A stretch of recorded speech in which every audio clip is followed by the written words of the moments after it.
Si Ping Sheng ay totoo pala. Ang kanyang tatlong anak na babae ay pawang may tagumpay. Xiao Su ay dekano. Xiao Yue ay manager ng istasyon. Lolo Su, maswerte kayo. Saan naman? Pamilya naman tayong lahat. Tatlong babaeng ito ay may balak sirain ang kaarawan ng lolo ko. Palibutan ninyo sila agad. Ang yayabang ninyo kanina, ha? Ngayon, andito lahat ang mga tao ko. Magmayabang kayo ulit. Tingnan natin. Mga anak, baka naman pwedeng kalimutan na lang ito para hindi na lumala. Tay, huwag kang mag-alala. Ako na ang bahala. Sui. Ngayon, nasa lipunan tayo na may batas. Mangangahas ka bang magulo? Ano naman ngayon kung may batas? Hindi naman ako natatakot na baka tumakas kayo para lang makasigurado. Nagtataka nga ako. Ano ba ang pagkatao mo? At ang yabang mo? Ang pagkatao ko, masisindak ka kapag narinig mo CEO na ako ngayon. May investment ako mula sa Longhua Group. Malapit na akong umangat. Oo nga ikaw, probinsyano. Alam mo ba ang Longhua Group? Iyan ang nangunguna sa pananalapi sa buong bansa. Tay, sa mga walang kwentang tulad nila, bakit mo pa sasabihin yan? Ang Longhua Group ay nag-invest sa'yo. Oo naman. Malapit na akong maging bahagi ng mayayaman. Bigla akong aangat sa mataas na antas. Lolo Su, napakaswerte mo talaga. Siyempre. Ano ang silbi ng pagbangon ng pamilya Su? Wala na ang trabaho ko. Kasalanan ng pamilya ng tiyo. Sila ang may sala. Hirap akong makuha ito. Ang slot sa Renshin Hospital. Isang lalaking matanda na, ang umiiyak na parang bata? Anong klaseng itsura yan? Ngayon sa lipunan, kapag may pera, kahit ano magagawa. Kapag may pera, madali ang lahat. Pinsan, ibig sabihin, matutulungan mo ako? Ako naman, si Pinsan, may kaunting pera. Hindi ko kayo pababayaan. Hindi ba gusto mong maging host? Investan kita ng isang programa. Dahil sa talento mo, tiyak na magiging malaki at malakas ito. Mahihigitan ang Xingyao TV. At para sa'yo, Shinran, investan kita ng isang parmasya. Maging boss ka mismo. Hindi mo kailangang tumingin sa iba. At kikita ka pa. Sa oras na iyon, ang buhay mo ay gaganda ng gaganda. Pinsan, totoo ba ang sinasabi mo? Ang galing, pinsan. Kapag naitayo na ang programa ko, iimbitahan kita bilang bisita. Sabay nating gawing maganda ang programa, malaki at malakas. Sabay tayong kumita ng malaki. Walang problema. Hintayin lang natin ang investment ng Longhua Group. Lahat ng gusto natin ay magkakaroon. Inaapi ninyo ang tatay ko. At gusto nyo pang makuha ang investment. Isang panaginip lang yan. Anak, hindi mo pa alam, di ba? Sabi ng tiyo mo, si Su Qing daw ang presidente ng Shengxi Group. Siya? Presidente ng Shengxi Group? Baka pagtawanan ka ng mga tao. Tiyo, ang pamilya Su ang pinakamayaman sa mundo. Kung presidente si Su Qing, papayagan kanyang maging janitor?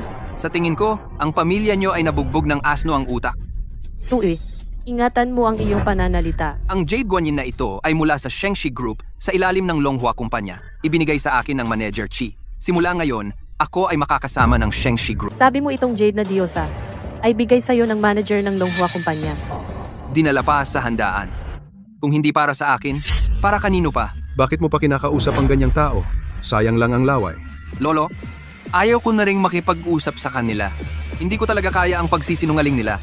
Sino ang nagsisinungaling? Alam naman ng lahat kung sino. Tumahimik kayo. Kayo tatlo. Walang dala sa handaan ko. Tulad ng tatay ninyo. Nakakahiya kayo. Wala kaming dala. Tay, hindi mo ba sinabi sa kanila na ang mga regalong ito ay galing sa akin at kay ate? Sinabi ko, pero walang naniwala. Sabi pa nila, peke ang rebulto, kaya nabasag. Parang naadik ka na sa pag-arte. Kayo, mga walang kwenta. Kaya ba ninyong bumili ng ganyang mamahalin? Sino ang walang kwenta? Kayo, si Su Ping Sheng, isang malaking sinungaling, nagturo ng 3 munting sinungaling. Nakakainis. Alam kong gusto mong magmukhang magaling. Nagpakahirap ka pa para kumuha ng pekeng bagay. Kung ikaw lang ang niloloko, okay lang. Pero dinala mo pa ang 3 anak mong babae at nagpapanggap dito. Oo nga, ang alahas, ang 3 mong walang kwentang anak na babae, kaya ba nilang ibigay? Madali kang magsinungaling. Kuya, hindi sa sinasabi ko, may oras ka para umarte, magpanggap na malakas. Mas mabuti pa bumili ka para kay tatay, ng isang disenteng regalo. Tama sina Xiaomin at Desheng. Ang pinakamalaking pagkakamali mo ay ang dayain ako dito. Hindi ko kayo niloko kailanman. Tay, huwag mo na silang pansinin. Sa totoo lang, hindi nila tayo iginagalang. Wala nang silbi ang sasabihin. Tama. Dati, napakabuti mo sa kanila, para lang ibinigay sa aso. Hanggang ngayon matigas pa rin ang ulo mo. Simula ngayon, kapag lumabas ka, huwag mong sabihin kabilang ka sa pamilya Su. Matanda na ako. Hindi ko kayang mahiya dahil sa iyo. Mga mandaraya kayo. Sino ang sinasabi mong mandaraya? Sasabihin ko na ngayon, mula ngayon, sa iyo Su Ping Sheng, magtatapos na ang relasyon nating mag-ama. Lolo, si Ping Sheng ay kahit papaano, laman ng aking katawan. Hindi mo pwedeng gawin ito. Kailan ba sa pamilya Su, ikaw ang may karapatang magsalita?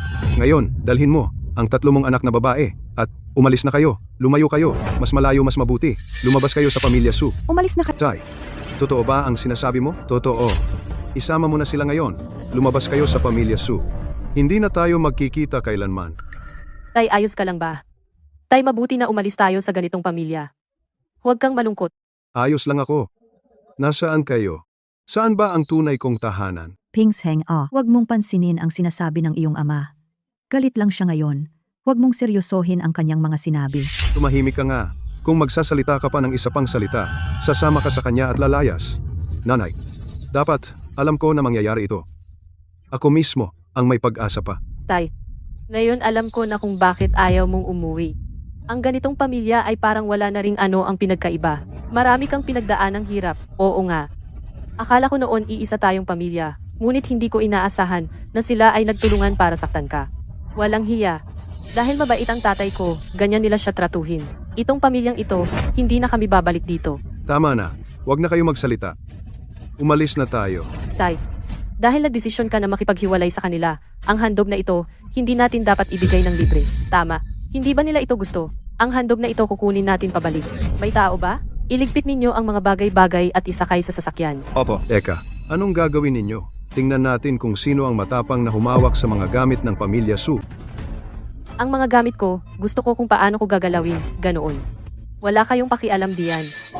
Ang mga gamit mo? Puwe, mga skambag kayo. Hindi kayo nakakuha sa panloloko, tapos naglakas loob kayong magnakaw? Huwag mo kaming siraan. Hindi kami nagnakaw. Kinuha lang namin ang sa amin na dapat. Kung ganoon, bakit ninyo ginalaw ang regalo ko sa kaarawan? Maliban sa nabasag sa pinto, fake na rebulto na dinala ni Su Ping Sheng. Ang iba ay wala kayong kinalaman. Yang basurang iyan, kung gusto mo, pulutin mo at dalhin. Para hindi ko na kailangan pang mag-ayos. 1,000,000 piso na rebulto ng dinastiyang Yuan. Talaga mo ngang sinira. Sobra na kayo. Isang fake lamang, sinira ko. Nakakadumi pa sa kamay ko. Lolo, tama ang ginawa mo. Ang mga fake at mababang kalidad, kung makasama sa katawan mo, malaking problema iyon. Kapag dumating na ang pondo ng kumpanya ko, anuman ang gusto mo, bibilhin ko para sa iyo. Ang panganay kong apo ang may sense. Hindi tulad ng 3 walang kwenta. Puro sila gulo. Nagsasalita ka pa ng malakas. Sabi ko na nga, ang pondo mo, hindi darating. Sino ka ba para sabihin niyan? Sabi mo wala? Wala na? Pinaalis ka na. Dito ka pa nangangarap na ikaw ay CEO ng Shengxi? Nasaan na sila? Bakit hindi pa dumarating? Nasa pintuan na. Bago ka umalis, magpapanggap ka pa? Sige, gusto kong makita kung paano ka magpapanggap ngayon. Huwag mong subukan ang pasensya ko. Sige, go! Tigil! Tagapamahalaki, anong hangin ang nagdala sa iyo? Ang jade na guanyin na ibinigay mo. Hindi ko alam kung paano magpasalamat. Ikaw, bulag na nila lang. Sino ka? Bakit mo sinaktan ang anak ko? Tay, ito ang mamumuhunan sa akin, CEO Chi. CEO Ki, nagkakamali po ba kayo? Bakit mo ako sinaktan? Nagkakamali?